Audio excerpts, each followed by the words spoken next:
You guys, I told the UPS guy on Monday that I liked his hoodie, and today I had this waiting on my desk. Ew!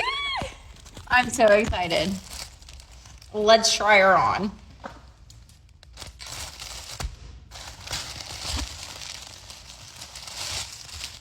Brown. Oh my God! No way. So sweet. Shout out to our UPS guy, Jonathan. I am just like speechless. Speechless. Are you kidding me? I will be repping this like there's no tomorrow. Townsend said, I told the hostess at Applebee's I liked her shirt and I got a notice to appear in court. All right, look, I'm going to just say it because it needs to be said. To me, anyways, this is, for me, my own personal opinion. There is nothing, and I mean nothing more attractive in a man. If he has kids, is the most attractive thing that will ever be in a man. For me, is seeing a dad being a dad.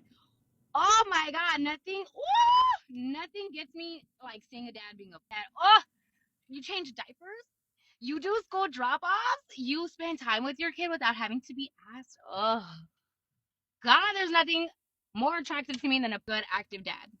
So to my good dads, my active dads, not you bum baby dads, no. To you dads who are dadding. Oh, I see you, daddy. I see you. Have a good day. So you decided to get Wingstop without me? Look at that. Look at all the stuff you already ate. You got Wingstop. Good, bro. You don't be cooking, so what you expect me to do? So you went out your way to go get Wingstop. Ate the whole what? Tell them how you just wanted to make me face the camera at me. What? Just wanted to make me some noodles. I'm not finna sit here eating noodles all the time. So you went out your way and you got what count did you get actually? Don't worry about it. A 10-piece count, and you decided not to even give me one. You decided to share. I was in the Bro, room. you always offering me noodles. I don't want to eat noodles, so I'm gonna go get what I want to eat. I was in the room minding my own business, and I come out here and you're eating Wingstop. Okay. And you go eat some noodles. You wanted noodles? Eat noodles. Who does that stuff, Kevin? Kevin Howard. That's so ridiculous. You know I love Wingstop, and you decide to sit here and not give me Wingstop? Huh? Girl, bye. So just for that, I'm actually going to give you noodles for the rest of your eternity. It's easy to start feeling bitter and jaded towards men after having negative experiences, but I'm trying to be as open-minded and open-hearted as I can dating-wise. There are good men out there. I am not a man hater. I know a lot of really great men. The next guy that you date didn't do the things that the last guy did to you. Be careful, protect yourself, but try to be open. As hard as it is, try not to bring the baggage from the past relationships into the new ones. So, my car needs the coil packs, like somebody said, and the starter plugs, or I think it's like spark plugs. It's running on 3 cylinders instead of 4. The cost is $541. And I have a credit card coming for $300, and all my bills are overdue. I don't know how I'm going to come up with, it's sad. It's hard for me to come up with $241. I'm going to have to figure something out. This stresses me out, and Christmas is coming, and I still can't get my ABS fixed. It's not the sensor, it's the wire, and it's a $300 fix. I'm really sick and tired of cars. I wish I was dating somebody that worked on cars, but I'm not, because where I live, most of the people here are weird or gross, or I just don't go enough places to meet people, and bottom line, most of the good ones are taken. So I'm always fighting for myself and my 2 kids, and I'm lucky if I ever get child support. It is a stressful life, and I'm sure most of my single mom friends understand. We just do what we got to do. I know who's a true eater from the second we start kissing, because if somebody starts gripping up on your bottom lip and starts like suckling real slow, or they're like just making out with your lips, I'm trying to describe this as best as I can, but they're making sweet, sweet love to just your lip, and they're passionate about this intensity of not just kissing you, but of sensually showing you that what they want to do to your lady bits, okay? They're suckling on every ounce of your lip. And you're just like, oh, Oh, I know what's going to happen. Oh, I know what's going Oh, in your brain, you're just thinking, oh, there's a real one. I know you are a real one if when you're kissing me, you get a hold of this one and you just make out with the bottom lip. Or a little tongue suckle. I'm out. Tongue suckling is, you have to do it sensually. You can't just be, on a tongue. But like, I love a good Slurpee to my tongue. I know you. I know who you are. This is what we got to pick from. Modern women that don't know how to act in public. Goodness. This is... Anyway. Overweight single mom who lives with her parents wants man who makes $5 million a year to marry her under a prenuptial agreement that he doesn't have access to the wealth in a trust that she doesn't know the rules of or how much is in it. Does that summarize it? Yeah, but I get it. I'm overweight. That's not the key and point. What I'm looking at is the idea versus the reality of the thing. I think what he's just trying to say, it's a bit not realistic. I mean, $5 million a year. And I keep saying that these are my standards right now. It can change when I meet the right man. God doesn't know what he's going to put for me. Why would God send a man with $5 million to suffer? What? I'm sorry, wait, how would he suffer? How would he suffer? If we are to assume for a moment that you think, okay, I'm a prize or I'm the prize or whatever, I wonder if women ever internalize this in their prayer of the thing I want. I want thing, I pray for thing. That you might, right? And if you did, why would God send a man to suffer for you? Like a morning shift. I need some head.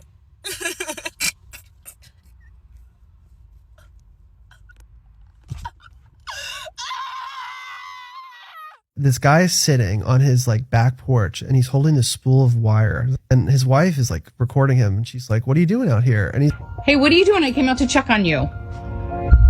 He's kind of looking in this sullen expression. He's like, I bought this 40 years ago. It's wire. It's a spool of wire, and I'm almost out of it. Can you see the spool of wire? Mm-hmm. I'm almost out of it. Okay. And I've had this spool of wire for 40 years. But it's 40 years of my life is in the wire that's gone. Does that make sense? This is what's left. It was this invitation for her to be open, kind of ask questions, just be with him. Yeah. But instead she kind of turned it around and made it into some joke. I'm sorry to hear that, and I'm sad for you, but you're wearing your Jets hat, and I'm a little concerned right now that you're wearing your Jets hat. I thought that's why you were crying. You could see there was this invitation of vulnerability. He was open, he was sharing. It's your classic kind of straight dude trying to share something, and then the second she said that, he just shut down. He said, "Forget it." I'm done.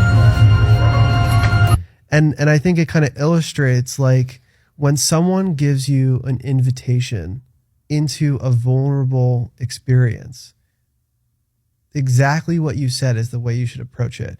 The second you get into some solution, or the second you kind of ask these conclusive questions because you kind of have this preconceived notion about what's going on, is the second they go another 20 years without sharing anything. Mm-hmm.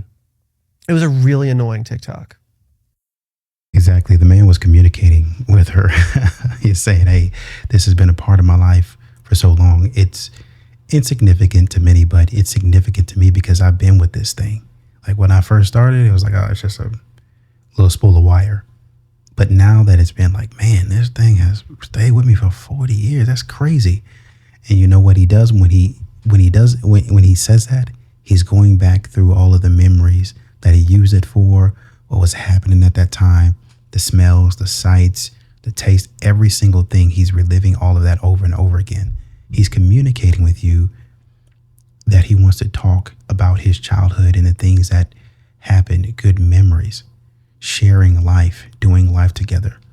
But because modern women don't care about anybody but themselves, then they see it as an inconvenience. And the man shuts down. But men don't communicate effectively. Men are not emotionally intelligent and adept at reading the room, says a modern woman.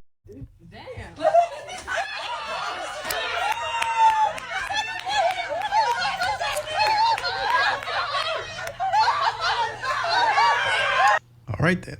I guess that's what we're doing on the internet.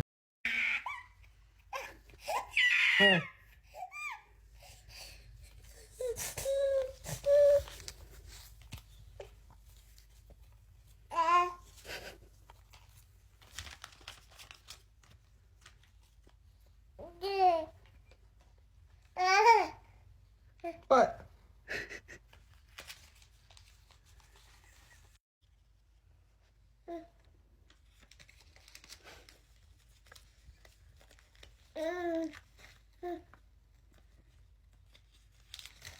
We ran some more tests.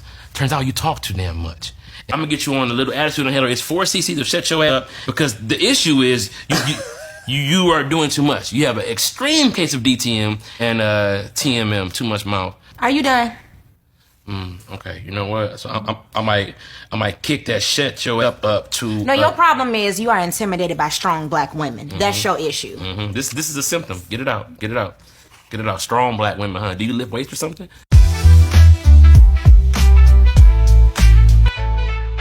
I thought about sleeping in this morning, but my husband was like, no, get in the kitchen and make me a sandwich. My husband pays all the bills, so I know that whatever he wants, he needs to get. And it needs to be perfect, so I made sure that the meat proportions were exactly the same. I carefully placed everything on there because I didn't want him to deem the sandwich unfit for his taste buds. As I was making bacon for his breakfast, I realized the propane bottle was out. I told my husband, but he was busy resting for his long day of work ahead. So he told me to get out there and do it myself because he needs his bacon crisped to perfection. After that, I hurried back inside because I can't make him late with my nonsense. He very lovingly told me if his sandwich wasn't cut perfectly down the middle that he wasn't eating it. So I made sure to put a lot of love and care into my knife skills. I quickened my pace and started to pack his lunch because he told me that's a woman's job. I made sure there were a lot of snacks because if not, he will punish me and I will have to sleep outside. But last time he did give me a packet of ketchup to rest my head on, so I feel like that was thoughtful. Next, I got to work making him a homemade breakfast with his perfectly crisped bacon. Most of my morning has already been spent in the kitchen, which makes me happy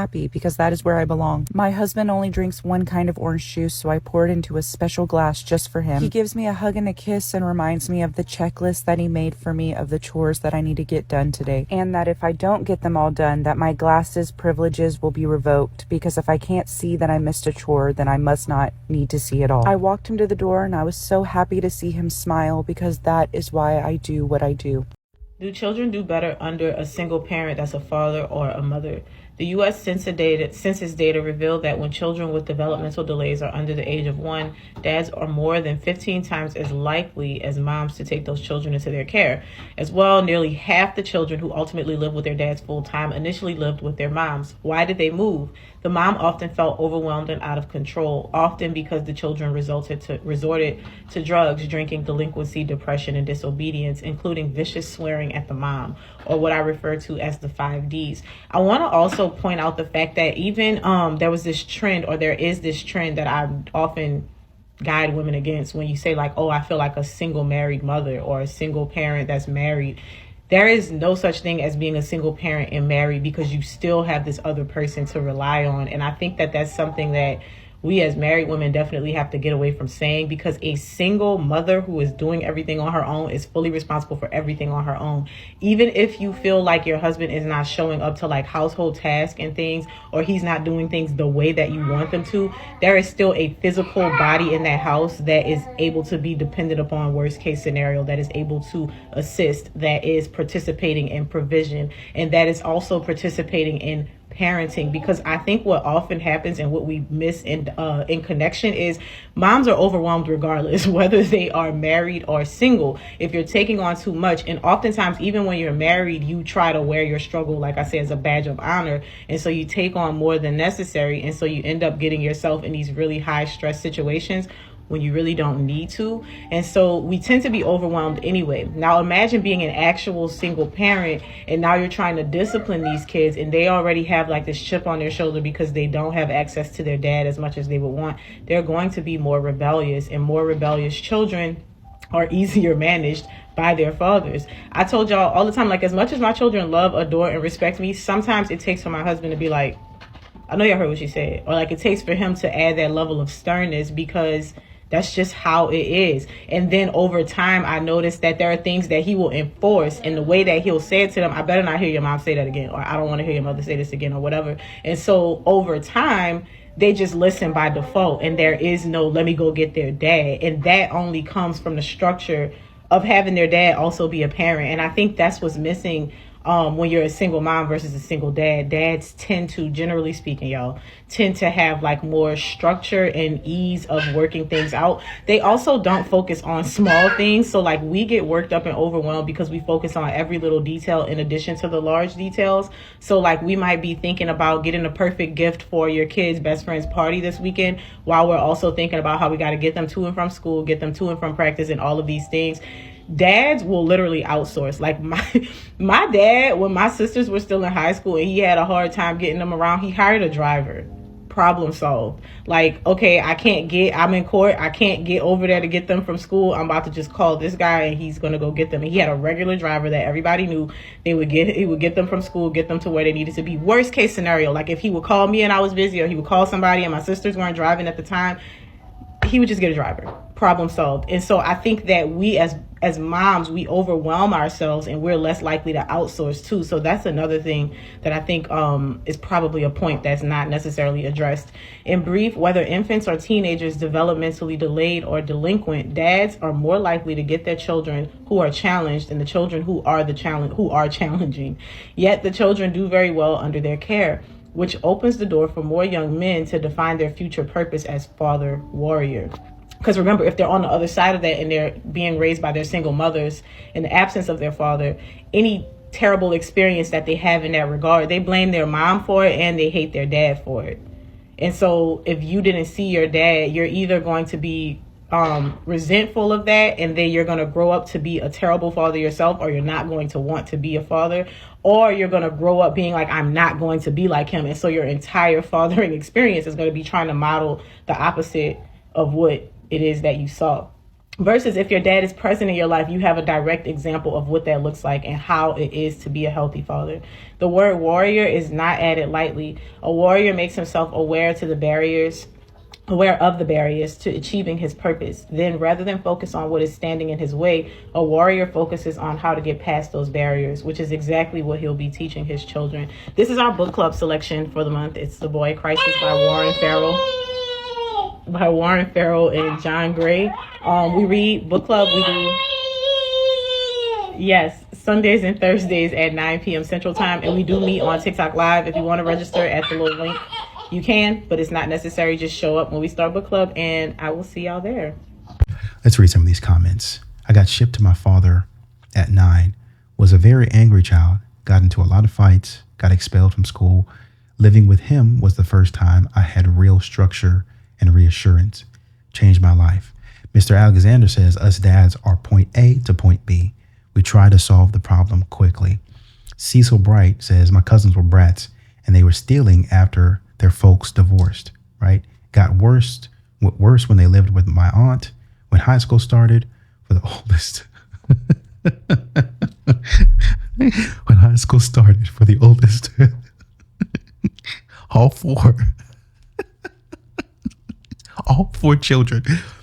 four children went to live with their father. All 4 of them went to live with my uncle, he says here. 180-degree turn. Complete 180. That's not to say that men are better than women. It's just, it lets you know that men are in fact doing what they said they were going to do. It just,